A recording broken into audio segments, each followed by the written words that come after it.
Show की शुरुआत एक बेहद खास चर्चा के साथ। जब भी आप माता पिता बनते हैं तो अपने बच्चों के भविष्य को सिक्योर करना चाहते हैं, उनके सुनहरे भविष्य के लिए आप आर्थिक योजनाएं बनाना शुरू कर देते हैं। और सबसे बड़ा खर्च जो आपके सामने आकर खड़ा हो जाता है या जिसके लिए आपको निवेश की शुरुआत करनी होती है, जिसके बारे में आप सोचते हैं कि अब पैसे बचाना शुरू कर देना चाहिए, वो है आपके बच्चों की पढ़ाई लिखाई।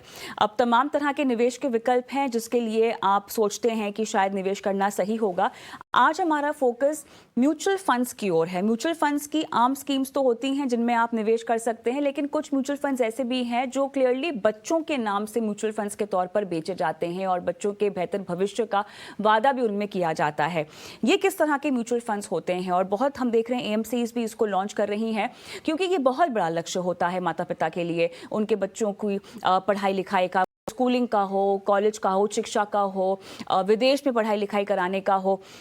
तो क्या है ये बच्चों के लिए खास म्यूचुअल फंड्स, और ये कितने अलग हैं म्यूचुअल फंड्स की आम स्कीम्स से? इस पूरे मामले को समझते हैं। अमित कुकरेजा, फाउंडर अमित कुकरेजा एडवाइजरी मेरे साथ जुड़ गए हैं। अमित, आपका स्वागत है हमारी इस बेहद खास पेशकश में। जिंदगी का काफ़ी अहम आर्थिक लक्ष्य होता है बच्चों की पढ़ाई लिखाई, और आई एम श्योर आप तो खैर एक फाइनेंशियल प्लानर ही है, और जब आपके जीवन में नन्हे कदम पड़े थे तब आपने भी शायद इस लक्ष्य के बारे में सोचा होगा। लेकिन अब जिस तरह से हम देख रहे हैं कि इस लक्ष्य को लेकर म्यूचुअल फंड्स की ओर लोग बढ़ रहे हैं, वो अपने आप में इस बात को दर्शाता है कि mutual funds as a product category को लोगों ने समझना शुरू कर दिया है। लेकिन इसमें भी अब एएमसीज या फंड हाउसेस, अमित, बच्चों वाले म्यूचुअल फंड्स लॉन्च कर रहे हैं। ठीक है, मुझे ये समझना है कि ये बच्चों वाले जो म्यूचुअल फंड्स हैं आम म्यूचुअल फंड से कितने अलग हैं? टेक्निकली कविता, ये कुछ डिफरेंट प्रोडक्ट नहीं है। ये खाली एक लेबल है जिसके पॉइंट ऑफ व्यू से आप थोड़ा सा अपने म्यूचुअल फंड की कंपनी का नाम स्टैब्लिश कर सकते हैं और एक अपने प्रोडक्ट ऑफरिंग को एक्सपैंड कर सकते हैं। अंडरलाइंग जो इन्वेस्टमेंट मैनेजमेंट है वो एक नॉर्मल म्यूचुअल फंड को जैसे मैनेज की जाती है उसी से मैच करती है। ये हाइब्रिड फंड्स होते हैं जिसमें इक्विटी और डेट का एलोकेशन होता है, बट क्योंकि इसमें इक्विटी एलोकेशन 65% से ज्यादा होता है, ये एक इक्विटी फंड में कैटेगराइज होते हैं, जिसका मतलब जब भी आप प्रॉफिट्स बुक करके इनकी होल्डिंग से एग्जिट करेंगे तो आपको जो टैक्सेशन लगेगा वो इक्विटी फंड वाला टैक्सेशन लगेगा, जो कि लॉन्ग टर्म होल्डिंग पीरियड के बाद सिर्फ 10%। सो प्रोडक्ट नेम पे ना जाएं, अंडरलाइंग प्रोडक्ट एक सिमिलर म्यूचुअल फंड है। हाँ, म्यूचुअल फंड कंपनीज अपने आप को स्टैब्लिश इस बेसिस पे भी करती हैं कि उनके जो प्रोडक्ट की रेंज है वो कितनी कैटेगरीज में ऑफरिंग की जाती है। तो ये एक one of the offerings of mutual fund companies होती हैं जो अच्छे रिजल्ट्स भी देती हैं। कुछ स्कीम्स हैं जिन्होंने अच्छा परफॉर्म किया है, लेकिन अगर आप इसको टेक्निकली एक simple multi cap, mid cap, flexi cap, large cap oriented mutual fund से कंपेयर करेंगे तो ये एक हाइब्रिड फंड कैटेगरी का फंड होता है जो एक मिक्स्ड और एक बैलेंस्ड रिटर्न देता है और रिस्क एडजस्टेड रिटर्न देता है, जो कि आपके चिल्ड्रन के एजुकेशन गोल के लिए बहुत आवश्यक होता है, क्योंकि यही एक ऐसा गोल है जो हमारे कंट्री में पेरेंट्स अपने रिटायरमेंट को भी नीचे रख देते हैं और अपने बच्चे की एजुकेशन गोल को वो सबसे ऊपर रखते हैं, क्योंकि एक बहुत ही इमोशनली इंपॉर्टेंट डिसीजन होता है। इसलिए इस तरह के फंड की प्रेजेंस एक अच्छी प्रेजेंस होती है और लोगों की इन्वेस्टमेंट में ये काफी हेल्प करती ये आपने मोटे तौर पर पूरे प्रोडक्ट को तो समझा दिया, लेकिन दो जो म्यूचुअल फंड्स हैं जिनके नाम हम सबको पता है, एचडीएफसी चिल्ड्रंस गिफ्ट फंड, ये काफ़ी पुराना फंड है, और यहाँ पर SBI magnum children's benefit fund है। थोड़ा सा इन फंड्स के बारे में और इनके एक्सपोजर्स के बारे में मुझे समझना है। 65% से ज़्यादा आपने कहा कि इक्विटी में डाला जाता है। उसके अलावा अगर एचडीएफसी चिल्ड्रंस गिफ्ट फंड की मैं बात करूँ, इसके पूरे पोर्टफोलियो की बात करूँ, अमित, तो क्या एलोकेशन है? किस तरह से इस अहम लक्ष्य को ध्यान में रखते हुए फंड मैनेजर ने एक रणनीति अपनाई है, जैसे कि हर फंड में अपनाई जाती है? एक फंड मैनेजमेंट या फंड मैनेजर की अप्रोच से चलता है, और एक फंड मैनेजर की अप्रोच उसी टाइप के म्यूचुअल फंड के दूसरे फंड मैनेजर की अप्रोच से डिफर कर सकती है। जैसे आप एसबीआई का जो चिल्ड्रंस फंड देखेंगे उसमें 80% तक इक्विटी एलोकेशन हुआ था, कंपेयर टू एचडीएफसी का चिल्ड्रंस फंड जिसमें अबाउट 75% तक इक्विटी एलोकेशन हुआ, जिसकी वजह से अगर आप 3 ईयर परफॉर्मेंस में देखें तो एसबीआई रिटर्न HDFC के रिटर्न से थोड़ा सा ज्यादा अच्छा निकला है, क्योंकि आपको पता है, हमको भी पता है कि पिछले 3 साल में जो मार्केट की रैली हुई है पोस्ट कोविड, उस रैली में जिसने भी मिड कैप स्मॉल कैप का एक्सपोजर ज्यादा लिया, उनको एक अच्छा रिटर्न मिला compare to pure large cap या रिड्यूस्ड मिड कैप या स्मॉल कैप का। तो ये फंड मैनेजर का अप्रोच होता है, फंड मैनेजर का स्टाइल होता है, उनकी जजमेंट होती है कितना मिड कैप रखना है, कितना स्मॉल कैप रखना है, कितना लार्ज कैप रखना है, कितना डेट या फिक्स्ड इनकम एलोकेशन रखना है।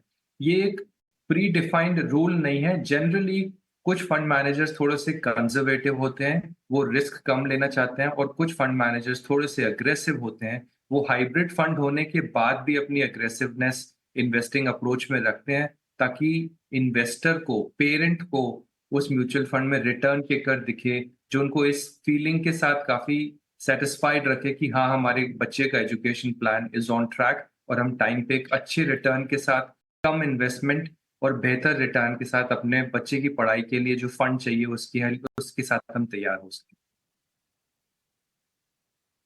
मुझे ये बताइए आप, अगर इन फंड्स को हम साफ तौर से देखें और अगर इनमें कुछ खास नहीं है, तो क्या इस लक्ष्य को लेकर हम आम म्यूचुअल फंड्स के जरिए भी तो रणनीति अपना सकते हैं, जो कि कंप्लीटली इक्विटी ओरिएंटेड फंड्स हो सकते हैं? और अगर ऐसा है तो ये दोनों फंड हाउसेस के पास तमाम तरह की इक्विटी स्कीम्स है, तो उसके अलावा एक बच्चों के लक्ष्यों को ध्यान में रखते हुए या खास टारगेटेड फंड्स कोई क्यों लॉन्च करेगा? देखिए, ये जैसा कि मैंने आपको बोला, एक प्रोडक्ट ऑफरिंग है जो प्रोडक्ट मैन्युफैक्चरर मार्केट में रखना चाहता है, उसको अपनी प्रेजेंस हर प्रोडक्ट कैटेगरी में फील करानी है। तो उनको अगर लगता है कि चिल्ड्रंस फंड के नाम से हमारा भी कोई प्रोडक्ट होना चाहिए, तो वो एक प्रोडक्ट मैन्युफैक्चर करते हैं और वो क्लाइंट्स को ऑफर कर देते हैं। लेकिन क्या हम और भी म्यूचुअल फंड से इस पर्पस को अचीव कर सकते हैं? एब्सोल्युटली अचीव कर सकते हैं। अगर आप एक सीजन्ड इन्वेस्टर हैं, आप म्यूचुअल फंड के इन्वेस्टमेंट से बहुत ही कंफर्टेबल हैं, आपने म्यूचुअल फंड के होल्डिंग्स को 5 से 8 साल तक एक्सपीरियंस किया है, तो आप normal large cap, mid cap, multi cap, flexi cap के फंड से भी अपने इस गोल को अचीव कर सकते हैं। शायद चिल्ड्रंस फंड की कैटेगरी से जल्दी अचीव कर सकते हैं, क्योंकि वो हाइब्रिड फंड होता है, ये एक स्पेसिफिक इक्विटी ओरिएंटेड फंड होता है। तो ये प्योरली आपकी नॉलेज, आपकी एक्सपीरियंस पे डिपेंड करता है। लेकिन मेरा अनुभव ये है कविता, कि जिनका एक्सपीरियंस म्यूचुअल फंड में कम है, या जो डिस्ट्रीब्यूटर लेड इन्वेस्टमेंट करते हैं, जिनको डर लगता है खुद इन्वेस्टमेंट करने से, और जिनको एक प्रोडक्ट रिकमेंडेशन चाहिए, फी नहीं पे करनी है, उन लोगों के लिए ये एक अच्छी कैटेगरी साबित हो सकती है, जिसमें उनको लगता है कि एक एक्सपर्ट जो कि डिस्ट्रीब्यूटर है या कोई एक प्रोफेशनल एडवाइजर है, वो इस फंड को इन कैटेगरी में ऐड कर सकते। बट आपके पास चॉइसेस हैं, अपने पर्पस को, अपने गोल को अचीव करने के लिए बहुत सारी चॉइसेस हैं, ये उनमें से एक जरिया है आपको। बात मुझे समझ नहीं है, क्योंकि हमें देखिए कहीं ना कहीं लोगों में ना कोविड के दौरान अपनी फाइनेंशियल प्लानिंग को लेकर और म्यूचुअल फंड्स को लेकर जागरूकता इतनी बड़ी है कि कोई भी उन्हें कुछ भी अगर रेकमेंड करे तो लोगों ने अब सवाल पूछने शुरू कर दिए हैं। मुझे ये बताइए कि जब कोई किसी के पास जाए और बोले कि मुझे अपने बच्चों की पढ़ाई लिखाई 10-15 साल में उसके एडमिशन के लिए इतने पैसों की ज़रूरत होगी, और कोई अगर उन्हें इस तरह के चाइल्ड फंड्स दें, तो किस तरह के सवाल करने चाहिए? सही और सटीक सवाल आपको क्या करने चाहिए? भले ही आप फाइनेंशियल प्लानर के पास जाएं या आप किसी डिस्ट्रीब्यूटर ब्रोकर के पास जाएं, इस तरह की रिकमेंडेशन जब आती है तो आपकी तरफ से क्या तैयारियां होनी चाहिए और क्या सवाल आपको पूछने चाहिए उनसे? कोई भी एडवाइजर या कोई भी प्रोफेशनल इस क्वेश्चन को अगर आंसर करे, तो वो 3-4 चीजें जरूर जाने पहले, फिर आंसर करे। पहला, आज अगर आप वो एजुकेशन फंड अवेलेबल करते, तो आज के टाइम में उसकी वैल्यू क्या है? दूसरा, आज के टाइम में और जब एक्चुअली आपको ये फंड चाहिए, उसमें आपके पास कितना होराइजन है? 5 साल, 8 साल, 10 साल। तीसरा, जो एजुकेशन आप परस्यू कराना चाहते हैं या करना चाहते हैं, उसमें कितना इन्फ्लेशन रखना चाहिए? हम लोग नॉर्मली 10% या 9% का इन्फ्लेशन रखते हैं, क्योंकि हमको पता है एजुकेशन इन्फ्लेशन एक नॉर्मल इन्फ्लेशन से ज्यादा चलता आ रहा है। तो current value of the fund, कितने सालों के बाद वो फंड चाहिए, इन्फ्लेशन क्या होना चाहिए? चौथा, हमारे पास क्या ऑप्शंस हैं? प्योर चिल्ड्रंस फंड की कैटेगरी है या प्योर इक्विटी फंड की कैटेगरी है? Large cap, mid cap, multi cap, flexi cap, कौन सा कॉम्बिनेशन हम लेना चाहते हैं? हमारे इन्वेस्टर का रिस्क प्रोफाइल क्या है? पांचवा बहुत ही इंपॉर्टेंट, क्या कोई एग्जिट लोड है? अगर मैं 2 साल के बाद यहाँ से निकलना चाहता हूँ क्योंकि मुझे एक बेहतर परफॉर्मिंग म्यूचुअल फंड दिख गया है या कोई बेहतर परफॉर्मिंग इन्वेस्टमेंट स्कीम दिख गई है, तो क्या मैं निकल सकता हूँ या मुझे कोई मुझे कॉस्ट बेयर करनी पड़ेगी एग्जिट करने की? छठवां, टैक्स एफिशिएंसी क्या है? कितना कैपिटल गेन पे मुझे कितना टैक्स पे करना है? तो ये 6 पैरामीटर्स हैं। इन पैरामीटर्स को आप अच्छे से समझ के अपने प्रोफेशनल के साथ डिस्कस करके फिर अपने प्रोडक्ट का चयन करिए जो आपको आपके गोल तक जल्दी नजदीक ले जाए। अब इन फंड्स में 5 साल का लॉक इन होता है, क्या कोई टैक्स का फायदा भी? नहीं कविता, ये ओपन एंडेड स्कीम्स होती हैं। म्यूचुअल फंड में सबसे बढ़िया बात ये होती है कि वो ओपन एंडेड होती हैं, आप जब चाहे निकल सकते हैं, लेकिन एग्जिट लोड होते हैं कुछ फंड्स में। अमित, ये बच्चों की स्कीम्स भी ओपन एंडेड होती हैं, इनमें कोई लॉक इन नहीं होता या इनमें लॉक इन होता है? नहीं, ये ओपन एंडेड स्कीम्स हैं, आप एग्जिट कर सकते हैं, लेकिन लॉक इन चार्जेस है, मतलब वो बेसिकली 3 साल से पहले 2 साल से पहले आप निकलना चाहते हैं तो आप निकल सकते हैं, लेकिन थोड़ा सा आपको लॉक इन एग्जिट का फी पे करना पड़ेगा, 3% या 2% या 1%।